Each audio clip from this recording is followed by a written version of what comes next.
दोस्तों आज की इस वीडियो में हम कवर करेंगे ग्रैंडमा क्लाइम्स अ ट्री। ये आपके कर्नाटका बोर्ड के इंग्लिश के क्लास 10 के सिलेबस में है, तो इसे मैं स्टार्ट करूंगा। इससे पहले मैं आपको बता दूं कि मैं आपके इंग्लिश सिलेबस को कंप्लीट कर रहा हूं और अब तक तो मैंने बहुत सारे चैप्टर्स के ऊपर ऑलरेडी वीडियोस बना दिए हैं। यदि आपने उन सभी चैप्टर के वीडियोज़ को नहीं देखा तो प्लीज़ आप जाकर देख लो और हाँ, हमारे चैनल को भी सब्सक्राइब कर दो, क्योंकि आगे मैं जब भी आपके सिलेबस से रिलेटेड वीडियोज़ बनाऊँगा वो आपको मिल जाएगा। चलिए अब पोएम को स्टार्ट करते हैं और एनालाइज करते हैं लाइन बाई लाइन। तो यहाँ पर पोएट कहते हैं my grandmother was a genius you would like to know why, कि उनकी जो ग्रैंड मदर थी वो जीनियस थी और आप ज़रूर जानना चाहेंगे क्यों, यानी कि क्या आप जानना चाहते हो क्यों। ये पोएट कहते हैं because she could climb trees, क्योंकि वो पेड़ों पर चढ़ सकती थी। स्प्रेडिंग और हाई, वो जितना भी बड़ा हो, जितना भी फैला हुआ हो, उन सभी पेड़ों के ऊपर जो मेरी ग्रैंड मदर है ना वो चढ़ सकती थी।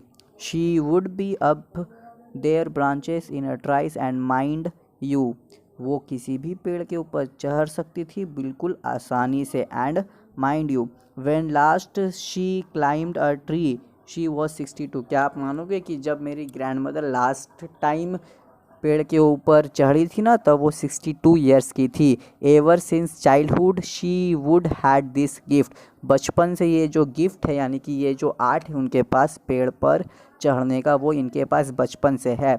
For being happier in a tree than in a lift, मेरी ग्रैंड मदर को लिफ्ट से ज़्यादा अच्छा ट्री में चढ़ना लगता है या ट्री में लगता है।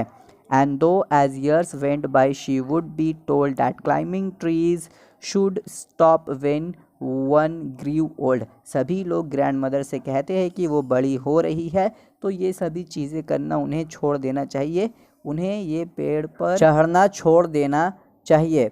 And that growing old should be gone about gracefully, she would laugh and say we I will grow disgracefully, तो सभी लोग कहते हैं कि आप बड़ी हो चुकी हो, ये सभी चीज़ें छोड़ दो। तो ग्रैंड मदर कहती है कि नहीं, हंसते हुए कहती है कि मैं ये सभी चीज़ें नहीं छोड़ूंगी, मैं अपना लाइफ को बिताना चाहूँगी डिसग्रेसफुली, यानी कि वही बच्चों जैसा। I can do it better and we had to agree, grandmother कहती है कि मैं बहुत ही अच्छे से ये सभी चीज़ें कर सकती हूँ और तुम सबको ये मानना होगा। For in all the garden there was not a tree she had not been up at one time और अनदर, यानी कि ये जो गार्डन है ना, इस गार्डन में एक भी ऐसा ट्री नहीं है जिसमें ग्रैंड मदर ना चढ़ी हो। Having learn to climb from a loving brother when she was 6, ये सभी चीज़ें ग्रैंड मदर ने अपने भाई से सीखा था जब वो 6 साल की थी। But it was feared by all, लेकिन अब हम सबको डर लगता है कहीं वो कभी गिर ना जाए। That one day she would have a terrible fall, एक न एक दिन ग्रैंड मदर गिर जाएगी। The outcome was different while we were in town she climbed a tree and couldn't come down, तो ये जो फैमिली है ना जब एक बार टाउन में यानी कि शहर में गई थी तब ये जो ग्रैंड मदर है ना ये एक पेड़ के ऊपर चढ़ी और फिर उससे उतरी ही नहीं। आफ्टर द रेस्क्यू मतलब कुछ लोग आते हैं और ग्रैंड मदर को वहाँ से उतारते हैं। The doctor took granny's temperature and said I strongly recommend a quiet week in bed, तो डॉक्टर कहते हैं कि मैं आपसे कहूँगा कि इन्हें बेड रेस्ट दीजिए, एक हफ्ता ये बेड पर रहे, ये पेड़ पर ना चढ़े।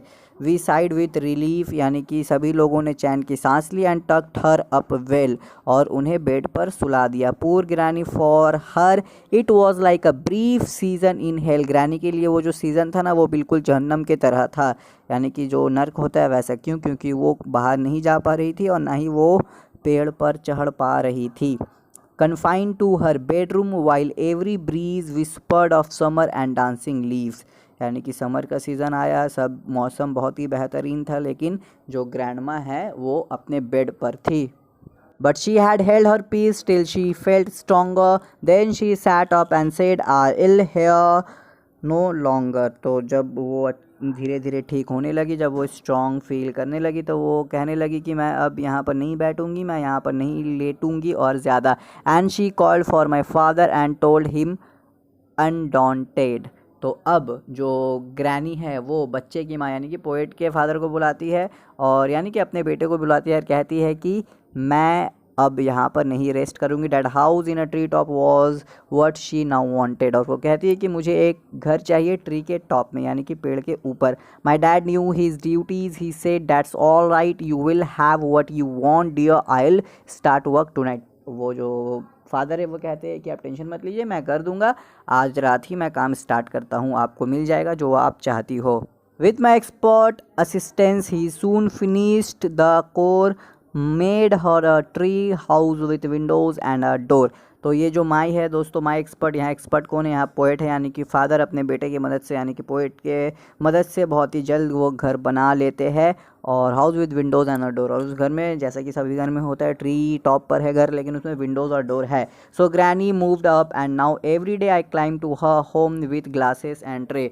तो अब ग्रैनी जो है उस घर में रहती है ट्री वाले, और रोज़ जो पोएट है वो जाते हैं अपने ग्रैनी से मिलने ग्लासेस और ट्रे के साथ। She sits there in state and drinks sherry with me. तो वहाँ शेरी पीती है दादी, upholding her right to reside in a tree, और वहाँ पर वो रहती है upholding her right to reside in a tree. और उनका जो मन था, उनका जो हक था वो पूरा हो चुका है, वो अब ट्री में रहती है। तो दोस्तों यहीं पर पोएम एंड। जल्दी से जाकर चैनल को सब्सक्राइब करो और बेल आइकन को प्रेस करो, और प्लीज़ वीडियो को शेयर करो। तो मिलता हूँ आपसे बहुत ही जल्द अगले वीडियो के साथ। नहीं भी करोगे तो कोई बात नहीं है। Thank you.